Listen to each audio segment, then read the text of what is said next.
Friends, എല്ലാവർക്കും ശ്രുതിയുടെയും അശ്വിൻ്റെയും പുതിയൊരു വിശേഷത്തിലേക്ക് സ്വാഗതം. വരാൻ പോകുന്ന ഒരു കിടിലൻ എപ്പിസോഡിൻ്റെ റിവ്യൂ ആണ് ഞാൻ പറയാൻ പോകുന്നത്. നമുക്ക് തുടങ്ങിയാലോ? ആകാശിൻ്റെയും പ്രീതിയുടെയും കല്യാണ ഒരുക്കങ്ങളൊക്കെ തകൃതിയായിട്ട് അവിടെ നടക്കുകയാണ്. അപ്പോൾ ആ ദിവസം അഞ്ജലിക്ക് ഒരു ആക്സിഡൻറ്റ് നടക്കുകയാണ്.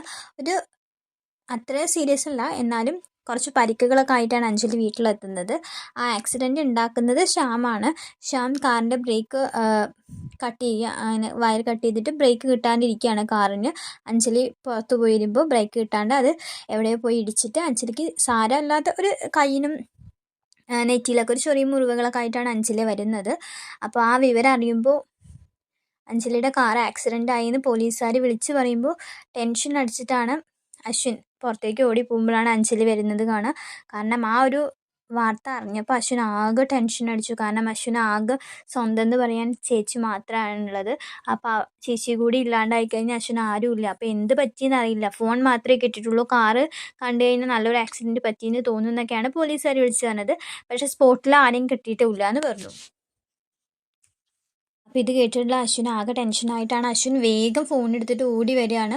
അപ്പോൾ അഞ്ജലിനെ കാണുമ്പോൾ പുറത്ത് കയ്യിലൊരു മുറി കെട്ടിയ പാടുകളും സ്റ്റിച്ചിട്ട പാടുകളൊക്കെ ഉണ്ട് നെറ്റിയിൽ. അപ്പോൾ ഇതൊക്കെ കാണുമ്പോൾ അശ്വിന് സങ്കടമുണ്ട്, ചേച്ചി തിരിച്ചു വന്ന സന്തോഷമൊക്കെയാണ് അശ്വിൻ്റെ മുഖത്ത് കാണുന്നത്.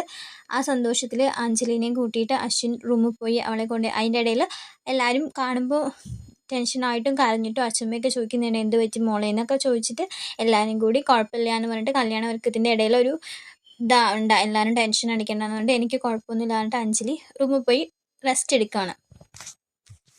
അപ്പോൾ എല്ലാവരും റൂമിൽ നിന്ന് പോയതിന് ശേഷം എല്ലാവരും അഞ്ജലിനെ സമാധാനിപ്പിച്ച് ബാക്കി ഒരുക്കങ്ങൾക്ക് തിരക്കുകളിലേക്ക് കടക്കാൻ വേണ്ടിയിട്ട് എല്ലാവരെയും അഞ്ജലി പറഞ്ഞു വിട്ടു.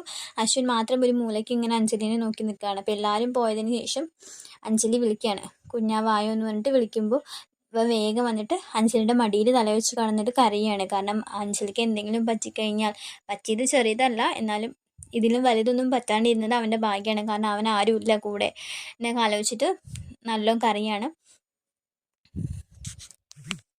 അഞ്ജലി അശ്വിനോട് പറയാണ്, നമുക്ക് എന്തെങ്കിലും പറയാനോ ചെയ്യാനോ എന്തെങ്കിലും ഇപ്പോൾ തോന്നുന്നുണ്ടെങ്കിൽ നമ്മളത് അപ്പം തന്നെ ചെയ്യണം. അത് ഒരിക്കലും നാളേക്ക് നീട്ടി വയ്ക്കരുത്.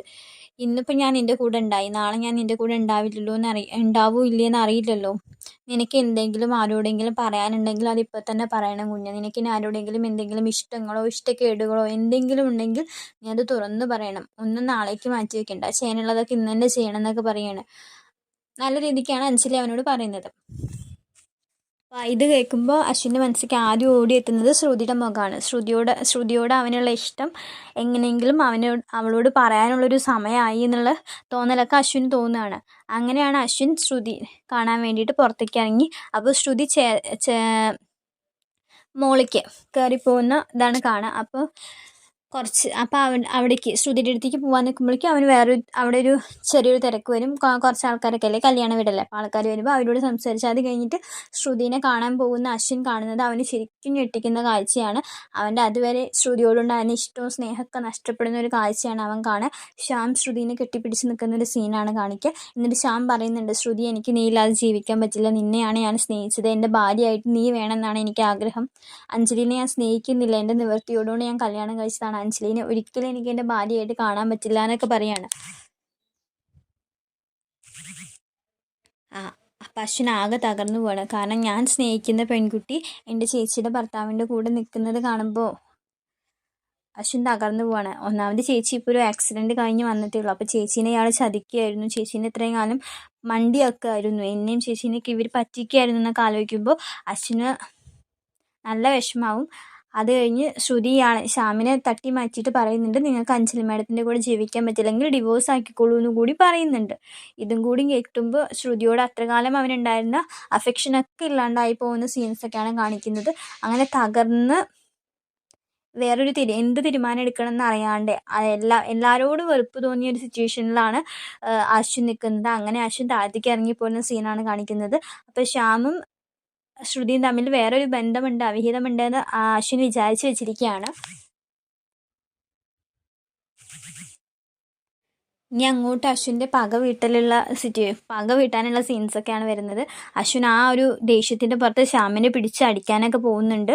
എന്നിട്ട് ശ്യാം അശ്വിനെ വാശി കയറ്റുന്നതിൻ്റെ വാശി കയറ്റുന്ന ആ ഒരു പോയിന്റിലാണ് അശ്വിൻ ശ്രുതിനെ ഒരു കോൺട്രാക്ട് മാരേജ് 6 മാസത്തെ ഒരു കോൺട്രാക്ട് മാരേജ് കഴിക്കാമെന്നുള്ള ഡിസിഷനിൽ വരെ എത്തുന്നത് ശ്യാം കാരണമാണ്. അശ്വിൻ അത്രയും വാശി കയറ്റിയതുകൊണ്ടാണ് ശ്യാം അങ്ങനെ തീരുമാനം എടുക്കുന്നത്. ഇതൊക്കെയാണ് വരാൻ പോകുന്ന എപ്പിസോഡ്സിൽ കാണാൻ പറ്റുന്നത്. വീഡിയോ ഇഷ്ടമായ എല്ലാവരും ഒന്ന് ലൈക്ക് ചെയ്യണം, സബ്സ്ക്രൈബ് ചെയ്യണം. താങ്ക്